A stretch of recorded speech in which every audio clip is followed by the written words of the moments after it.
الرحمن الرحيم. هنعمل مع بعض النهارده صينيه الحلويات بتاعه العيد. هقول على طول بسم الله في الوصفه.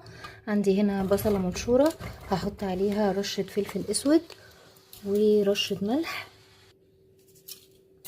وعندي نص كيلو لحمه مفرومه. هقلبها كويس وبعد كده اشكلها كور او صوابع زي ما انت عايزه.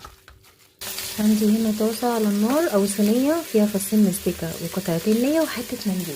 انا مش حاطه اي دهون خالص. الكفته اللي احنا شكلناها هنزلها كده ومش هحركها خالص لحد ما تاخد لون من جنب واحد. الكفته خدت لون اللي بتاع على الجنب تاني عشان تاخد نفس اللون. هحط كده سجق، طبعا الكميه تقديريه. ده عندي كده نص كيلو لحمه مفرومه ونص كيلو سجق. برضه هسيبه كده يتشوح معاها. السجق يتشوح كمان.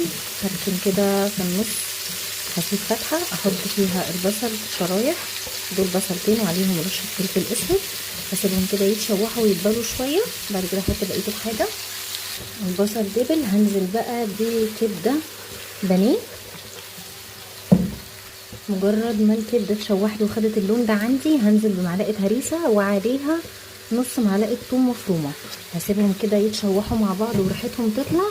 عايزه اقول لكم بقى الروايح، يعني يا ريت كنتوا تبقوا موجودين علشان تشموا الريحه واكيد تدوقوا الطعم. يعني اخر مكون هحط كده فلفل اخضر متقطع شرايح عشان يدي تيست حلو. المنكهات اللي عندي من كل حاجه كده رشه كزبره ورشه فلفل اسود ورشه كمون ورشه جوز الطيب، وهظبط الملح بتاعي حسب الرغبه. 5 دقايق بس اغطي عليها النار وبعد كده اطفي عليها النار عشان كل حاجه تمتزج مع بعض. ده شكلها بعد مرور 5 دقايق على النار. عايزه اقول لكم طعمها وريحتها بجد تجنن، هتتجننوا عليها حرفيا.